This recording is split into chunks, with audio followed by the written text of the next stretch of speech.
তাহলে এইটা যদি আমরা না খেয়াল করি তাহলে কদিন পর্যন্ত যে কোনো মুহূর্তে চুপ্পুর তার যে স্বাক্ষরের দ্বারাই কিন্তু এই সরকার বাতিল হয়ে যাবে। কেন? উনি কিন্তু এখনো প্রেসিডেন্ট, আর বাকিরা তাঁর উপদেষ্টা, চুপ্পুর উপদেষ্টা দ্বারা।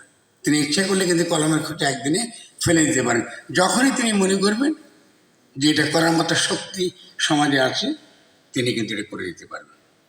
এবং তার যে শক্তির যারা ভিত্তি, তার মধ্যে প্রথম হচ্ছে পুলিশ। পুলিশে কি গেছে কাজে? পুলিশের কাজে গেছে? কাজে যায়নি। আইন শৃঙ্খলা রক্ষা করতে পারবেন পুলিশ ছাড়া? আচ্ছা, পুলিশের কাছে কি অস্ত্র আছে? কিছু অস্ত্র চুরি গেছে, আর বহু অস্ত্র আছে, এবং বহু অস্ত্র বাইরে থেকে আসছে। এখন বলেন, আর কয়টা ছেলেকে, আর কয়টা মণিকে আপনারা এভাবে উপহার দেবে, উৎসর্গ করবে? আমাকে বলেন, বুঝে বলেন। এই যে বিশৃঙ্খলা করেন, খালি কল্পনা ফানুস ওড়ান, এটা তারা কী করবেন? এটা তো কিছু করতে পারবেন। ওরা যদি অস্ত্র নিয়ে দিদিবার নামে, আপনি কি মনে করেন যে আপনাকে এবার আশ্রয় রাখবে? তাহলে আমাদের এবং আপনার শত্রু যারা পরিবেষ্টিত, আপনি দিল্লি পরিষ্কার বলছে যে আমরা বাংলাদেশের বিরুদ্ধে যুদ্ধ করার জন্য প্রস্তুত হচ্ছে, তারা প্রস্তুতির কথা বলছে, পাবলিকলি বলছে, গোপনে বলছে তা না। তাহলে বুঝতেছেন এগুলো ঘটনাটা কি একটু যথেষ্ট পরিমাণ জটিল। আবার শেখ হাসিনারই নিয়োজিত আমলারা মারপিট করতেছে একজন একজনের সঙ্গে, তারাই কিন্তু সব জনপ্রশাসনে শেখ হাসিনার ক্ষমতার প্রধান ভিত্তি ছিল। তো আপনাদের কেউ বলেন না যে জনপ্রশাসনে যারা আসছে এই তালিকা ধরে এইগুলোকে বাদ দিতে হবে? বলেন না? চেনেন না আপনারা? কেউ চেনেন না? কেউ আপনারা বলতে পারবেন না কি কোথায় আছে? ইতিমধ্যে এই যাদেরকে আমরা বলি কি আয়নাঘর, এই বিভিন্ন রকম গুম খুনের সঙ্গে জড়িত যারা হত্যা করেছে দীর্ঘকাল, ওরা কিন্তু পালাচ্ছে। মুজিবুর রহমান পালাইছে, দেখি পারেন নাকি ফেরত আনতে? তাই বন্ধুরা, তরুণ বন্ধুরা, বিপ্লব ডিনার পার্টি না, প্লিজ।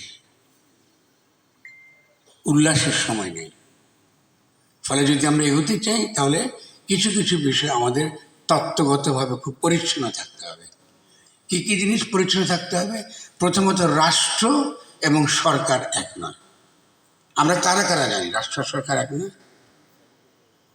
আমরা কি বুঝি এটা মানে কি? রাষ্ট্র এবং সরকার এক না। যদি এটা বুঝি তাহলে বুঝবো যে এর আগে পুলিশরা যে শেখ হাসিনার যে তার যে নির্দেশ শুনেছিল, তারা ঠিকই করেছে। কেন ঠিক করেছে? কারণ সেই পুলিশের কাছেও সরকার মানে রাষ্ট্র। তারা কিন্তু রাষ্ট্রের কর্মচারী ভাবে না নিজেদের, তারা শেখ হাসিনার কর্মচারী ভেবেছে নিজেদের। কেন ভেবেছে? কারণ আপনি তো পরিষ্কার না, কাল যদি আমি আপনাকে পরিষেদ দিই আপনি তাই করবেন। রাজ কর্মচারীরা বা রাষ্ট্রের কর্মচারীরা রাষ্ট্র রক্ষা করে, রাষ্ট্রের চাকরি করে, সরকারের দালাল না, তারা সরকারের গোলাম না। সরকারটা নির্বাচিত করে কেন? রাষ্ট্রের যেই নির্বাচন পদ্ধতি আছে সেই নির্বাচন পদ্ধতিতে রাষ্ট্র পরিচালনার জন্য তাদেরকে আমরা নির্বাচিত করি। রাষ্ট্র কিন্তু আলাদা জিনিস, রাষ্ট্র গঠন করতে হয়। আমি আবার বলি, রাষ্ট্র গঠন করতে হয়, আগে বানাতে হয়। বাড়ির মতো বাড়ি যেমন করে বানাই তেমনি করে বানাতে হয়, যেখানে আমরা বাস করব। 72 সালে কি আমরা রাষ্ট্র বানাতে পেরেছি? কেন পারিনি? কারণ যাদেরকে আমরা রাষ্ট্র বানাতে বলেছিলাম তাদেরকে আমরা পাঠিয়েছিলাম পাকিস্তানে। তারা পাকিস্তান বানাবার কথা তাদের, পাকিস্তানের সংবিধান রচনার কথা তাদের। তো তারা LFOর অধীনে লিগ্যাল ফ্রেমওয়ার্ক অর্ডার, এটা কে দিয়েছিল? দিয়েছিল ইয়াহিয়া খান। মানে সেনাবাহিনীর লিগ্যাল ফ্রেমওয়ার্ক অর্ডারের অধীনে তারা নির্বাচিত হয়েছিল কোথার জন্য? পাকিস্তানের গণপরিষদের জন্য, বাংলাদেশের জন্য। তারা দেশ যখন স্বাধীন হলো তখন তো উচিত ছিল আরেকটা গণপরিষদ করার, কারণ বাংলাদেশ তো একটা স্বাধীন দেশ নাকি? স্বাধীন হয়েছি আমরা 72 সালে, নাকি নাকি স্বাধীন হয়নি? তাহলে উচিত ছিল নতুন নির্বাচন করা, নতুন গণপরিষদ নির্বাচন করা, এবং সেই গণপরিষদে জনগণ নতুন করে গঠনতন্ত্র, নতুন রাষ্ট্র গঠন করা। এটা আমাদেরকে করতে দেওয়া হয়নি। 72 সালের সংবিধান পাকিস্তানি সংবিধান, কারণ পাকিস্তানে যাদেরকে আমরা নির্বাচিত করেছিলাম এটা তাদের প্রণীত সংবিধান। তাদেরকে দেখতে বাঙালির মতো লাগে, আসলে কিন্তু তারা পাকিস্তানি আইনের ভাষা। ওকে, তাহলে এই আওয়ামী লীগ তো আপনি গত 50 বছর আপনারা পাকিস্তানিদের শাসন মেনেছেন, তাদের সংবিধান আপনারা কি করেছেন? মেনেছেন। আর যখন সুযোগ এলো এই সংবিধানকে ছুঁড়ে ফেলে দিয়ে নতুনভাবে নিজেদেরকে গঠন করবার, তখন আপনারা কি করছেন? বসে আছেন। আর না হয়ে গেছে আমাদের, হাসিনা তো পালাইছে আর কি। দেখলেন ফোকাস না, কিন্তু আমরা ব্যক্তির প্রতি আমাদের আকর্ষণ, ব্যক্তির প্রতি আমাদের প্রতিহিংসা। ব্যক্তিকে সরাতে পারলে ব্যবস্থা আপনা আপনি বদলে যায় না, ব্যবস্থা থেকে যায়।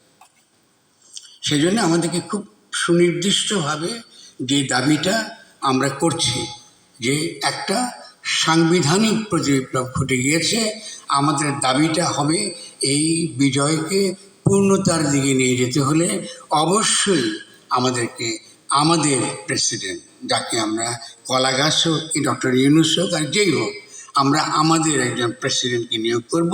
তিনি কে? তিনি আমাদের জনগণের অভিব্যক্তি, জনগণের যে অভিপ্রায় তার পরম অভিব্যক্তি হিসেবে তিনি হাজির হবেন। যেই হোক, আপনার যাকে পছন্দ করেন সে আসবেন।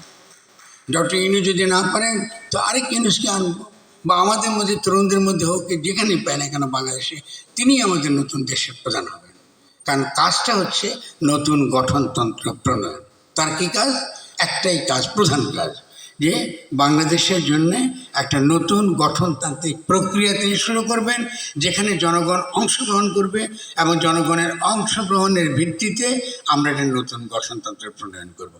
জনগণ কথাটা অসম্ভব গুরুত্বপূর্ণ রাজনৈতিক দিক থেকে, এটা হালকা কোনো শব্দ না। মানে আরেকজন উকিলকে ধরে নিয়ে এসে ওই 72 সালের মতন আপনি সংবিধান লেখাবেন না, এটা হবে না। তো কী করে লিখবেন? লিখবেন এই যে আলোচনা করতেছে এখন, সবাই আলোচনা করলাম, তাহলে বাংলাদেশ কেমন হবে এরকম আলোচনা করব, এরকম আলোচনা করব। আলোচনা করে আমরা নিজেরা তার সামারি করব, সামারি করে আমরা এটা আবার একটা জাতীয় গঠনতান্ত্রিক কাউন্সিলে পাঠাবো। এরকম সভাগুলোর নাম দেব গঠনতান্ত্রিক কাউন্সিল। প্রত্যেকটা মানুষ যেন তার অভিপ্রায়, তার ইচ্ছা সে সুন্দরভাবে প্রকাশ করতে পারে। দরকার হলে 1 সপ্তাহ হবে। কোনো বিষয়ে আমাদের মতবিরোধ থাকলে আমরা সপ্তাহ কি মাস আমরা তর্ক বিতর্ক করব, কারণ আমরা একসঙ্গে বাস করতে চাই। ফলে আমরা কোনো বিরোধ চাই না। আমাদের সঙ্গে বিরোধ কার? ফ্যাসিস্ট শক্তির সঙ্গে বিরোধ। সে কিন্তু এই গঠনতান্ত্রিক কাউন্সিলের সে কিন্তু অংশ না। নতুন যে বাংলাদেশ গড়ে উঠবে সে কিন্তু এই গঠনতান্ত্রিক কাউন্সিলের অংশ না। তাহলে একটা গঠনতান্ত্রিক কাউন্সিল বিভিন্ন ক্ষেত্রে, উপজেলার ক্ষেত্রে, জেলাতে, এমনকি এখানে ঢাকা কলেজে, সর্বত্র যেখানে জনগণ কথা বলে, যেখানে জনগণ তার ইচ্ছার কথা বলে, তার অভিপ্রায়ের কথা বলে, শুধু এখানে বলে হচ্ছে না, চায়ের দোকানে, যেখানে খুশি, বন্ধুদের আড্ডায়, আমার ইচ্ছা বাংলাদেশ এরকম হবে, আমি এরকম বাংলাদেশ চাই। জনগণকে এই কথা বলতে দেবার সমস্ত রকম শর্ত রাষ্ট্রকে প্রথমে দিতে হবে। এই বর্তমান যে অন্তর্বর্তীকালীন সরকার, তার প্রথম কাজ হচ্ছে জনগণের অভিপ্রায় শোনা। তারা কি শুনতেছে? তারা শুনতেছে কারো কথা? তো তাহলে গণতন্ত্র কোথায় আসবে? জনগণ তো তার কথা বলবে কী ধরনের রাষ্ট্র সে চায়। তাহলে প্রথমটা তার উচিত হবে জনগণ কী চায় আগে তাদের কাছে কথা শোনা। কথা শোনা তো দূরের কথা, তারা তাদের পছন্দের লোক বিভিন্ন জায়গায় তারা বসে যাচ্ছে। আপত্তি নেই, ভালো লোক থাকতে পারে, খারাপ লোক থাকতে পারে, কিন্তু কী ভিত্তিতে, কোন মানদণ্ডের ভিত্তিতে এই লোকগুলো বসছে সে ব্যাপারে কোনো স্বচ্ছতা নাই। তাদের পছন্দের কারো জামাই, কারো বন্ধু, কারো শালা বসা দিচ্ছে তারা। এটা কি ঠিক? লোকগুলো হয়তো ভালো হতেও পারে, কিন্তু আপনাকে তো জবাবদিহি করতে হবে কার কাছে? আমরা তো লড়াই করলাম জনগণের কাছে জবাবদিহি নিশ্চিত করার জন্য, কিন্তু আমরা জবাবদিহি নিশ্চিত করতে পারলাম না। তাহলে দেখেন যে ছোট ছোট কনসেপ্ট, রাষ্ট্র এবং সরকার এই দুটো আলাদা। জনগণের অভিপ্রায়ের পরম অভিব্যক্তি, ইহাকে গণতন্ত্র বলে। এই কনসেপ্ট আমরা মাথার মধ্যে নাই। আমরা গণতন্ত্র বলতে বুঝি কি, নির্বাচন দাও, নির্বাচন দাও, নির্বাচন দাও, যেন আমি আবার আগামী 15 বছর লুটপাট করতে পারি। আপনাদেরকে প্রতিবাদ করেন না, আপনাদেরকে প্রতিবাদ করেন না, কিন্তু এই যে দাবি যারা তুলছে, একদিকে এই দাবি তোলার প্রতিবাদ করেন না, অন্যদিকে কিছু কিছু লোক এখন বিএনপির বিরুদ্ধে কথা বলা শুরু করছে। কেন? বিএনপি কী অপরাধ করে? বিএনপি ভুল বলতে করতে পারে, সমালোচনা করে, তো বিএনপির কি কোনো অবদান নেই এই গণঅভ্যুত্থানে? বিএনপির কর্মীরা কি অংশগ্রহণ করেন নাই? করেছে কিনা বলেন? করেছে। তাহলে বিএনপির প্রতি এত গোসা কেন আপনাদের? অত নির্যাতিত হয়েছে, অত হামলা মামলা হেন কোনো কাম না যার বিরুদ্ধে শেখ হাসিনা তাদের এই দলটির বিরুদ্ধে এত কিছু করে খালেদাকে মেরে ফেলতে চেয়েছে, মিথ্যে মামলা দিয়েছে। আর খালেদা জিয়া যদি এই যে নিরাপোষভাবে এই ফ্যাসিস্ট শক্তির সাজানো নির্বাচনকে প্রত্যাখ্যান না করতেন, বৈধতা না দিতেন, এই গণঅভ্যুত্থান হতো না। এটা স্বীকার করতে হবে আপনাদের। তো আপনারা কোনোদিন গিয়ে খালেদা জিয়ার জন্য ফুল নিয়ে গেছিলেন? আপনারা কেউ গেছেন? কেন যান না? উনি তো লড়ে গেছেন এত সময়, কেন যান না? তার মানে আপনারা অকৃতজ্ঞ। একটা মানে দীর্ঘ লড়াই করল নিজের মতন করে, তার দলের মধ্যে কিন্তু ভালো লোক নেই, কারো কথা তিনি শুনেন নাই। তিনি অসুস্থ অবস্থায় এই দীর্ঘ লড়াই করে গেছেন। কেন? এই ফ্যাসিস্ট শক্তিকে তিনি বৈধতা দেননি, এবং তার যে নির্দেশ অমান্য করে একবার নির্বাচনে যারা গেছে এদেরকে আপনারা চেনেন না, কিন্তু আমার তাকে ফুল দিতে চাইনি, যা উচিত ছিল। তো তাহলে এই যে দেখেন আমাদের অন্যায়, যখন আমরা যার যে অবদান যদি সেই জন্য তাকে আমরা স্বীকৃতি না দিই, এটা কিন্তু অন্যায়। বহু মানুষ, আপনার ছাড়া বহু মানুষ দেশ ত্যাগ করেছে, বিদেশে বসে বসে বিভিন্নভাবে ইউটিউবের মাধ্যমে, প্রচারের মাধ্যমে, ক্যাম্পেইনের মাধ্যমে আপনাদেরকে উজ্জীবিত রেখেছে। তাদেরকে তো আপনার কোনো কৃতজ্ঞতা করেননি। এই সরকার তো বলেন না যে তাদেরকে স্বীকৃতি দিতে হবে, এটা আমাদের গুরুত্বপূর্ণ ভূমিকা পালন করেছে, এদের কাছে আমরা কৃতজ্ঞ। আপনি করিনি। তারা যখন আমরা এটা করি না, তখন কিন্তু আমাদের এই রাষ্ট্র গঠনের প্রক্রিয়াটা মারাত্মকভাবে দুর্বল হয়ে যায়, এবং শত্রু কিন্তু প্রবেশ করতে শুরু করে, বিভিন্নভাবে সে প্রবেশ করতে শুরু করে। ঠিক আছে? এখন তার পাশাপাশি কী হচ্ছে খেয়াল করেন, আমরা গুমঘর থেকে আমাদের অত্যন্ত প্রিয় আজমির সাহেব, উনি জেনারেল, অত্যন্ত শ্রদ্ধাভাজন, আমি তাকে পছন্দ করি। তিনি বেরিয়ে এসেই এমন একটা কথা বললেন যে কথাটা কিন্তু এই মুহূর্তে আমাদের মধ্যে বিশৃঙ্খলা তৈরি করে। এটা বলার কোনো দরকার ছিল না যে রবীন্দ্রনাথের জাতীয় সঙ্গীত আমরা এখন চাই না। এটা কি বলার সময় এখন? এটা কি প্রবলেম আমাদের জন্য? জাতীয় সঙ্গীত হতেও পারে, আমরা জাতীয় সঙ্গীত নাও যেতে পারি, সমস্যা নাই। কিন্তু রবীন্দ্রনাথ কী হয়েছিল? রবীন্দ্রনাথ তো একটা হিস্ট্রির অংশ। আমাদেরকে বাংলা ভাষায় কথা বলতে দেওয়া হয় নাই, আমাদেরকে রবীন্দ্রসঙ্গীত গাইতে দেওয়া হয় নাই। এটা ভুলে যাব কিসে? যদি ভুলে যাই তাহলে কি হবে? আমি কিন্তু আমার ইতিহাস এবং ঐতিহ্য থেকে সরে যাব। রবীন্দ্রনাথ ব্রাহ্ম ছিলেন। ব্রাহ্ম বোঝেন? উনি একত্ববাদে বিশ্বাস করতেন, উনি পৌত্তলিক ছিলেন। তো যেসব মুসলমানরা রবীন্দ্রনাথ বিরোধী, ও জানেই না একত্ববাদকে। তার যে জব্বাটা, এটাও কিন্তু পারস্যের জব্বা, পারস্য থেকে আনা জব্বা। উনি যদি একটা আরবি ফার্সির লিখত তার ভাষার মধ্যে, যেহেতু তিনি একটা বিশেষ সম্প্রদায়ে জন্মগ্রহণ করেছেন, ফলে সংস্কৃতের প্রধান শব্দ বেশি, বেশি তার কবিতার মধ্যে, গানের মধ্যে যদি আরবি ফার্সি বেশি থাকতো, তো উনিকে আমরা বাংলাদেশের রবি বলতাম। তো রবীন্দ্রনাথ কী দোষ করছে আমার? এটা তো ঐতিহ্যের অংশ রে ভাই। নজরুল আমার ঐতিহ্যের অংশ। রবীন্দ্রনাথ নজরুল কথা বাদ দেন, ডিএল রায় তো আমার ঐতিহ্যের অংশ। চিটাঙে কী দেখেছেন? ছেলেরা গান গাইছে না? সকল দেশের চেয়ে এসে আমার দেশের বাংলাদেশে গান করেছেন, ডিএল রায়ের বিখ্যাত গান। আমার আবেগের সঙ্গে, আমার স্মৃতির সঙ্গে যেটা জড়িত, ভালো মন্দ মিশিয়ে, সে তো অবশ্যই আমার অংশ।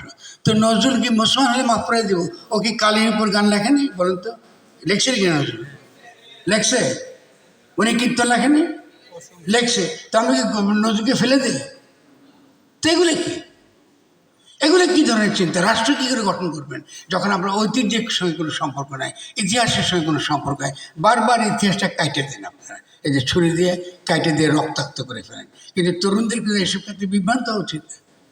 আমি তখন এই ব্যাপারে আপত্তি করে যখন বলেছিলাম, আমি খুব খুশি হয়েছি যে জামাতে ইসলামী পরিষ্কার বলেছে যে আজমি সাহেব আমাদের দলের কেউ না। আমি জামাতকে প্রশংসা করি, জামাতের যে এই যে বিচক্ষণতা আছে, এই বিচক্ষণতার জন্য আমি জামাতকে প্রশংসা করি। যে এটা আমাদের এখনকার তর্কের বিষয় হতে পারে, আগামী দিনে কেউ যদি খুব ভালো একটা গান লিখে বলে হতে পারে, এটা তো আমার তার মধ্যে ভুলে যাবো না, থাকবে সে আমার ঐতিহ্যের মধ্যে। তাহলে ঐতিহ্য রক্ষা করাটা দেখেন কত গুরুত্বপূর্ণ। ঐতিহ্য ভুলে গেলেই ফ্যাসিস্ট হবে সমাজ। যখন ঐতিহ্য ভুলে যাবেন সমাজ কিন্তু ফ্যাসিস্ট হয়ে যাবে। স্মৃতি ধ্বংস হলে তারা ফ্যাসিস্ট হয়ে যাবে।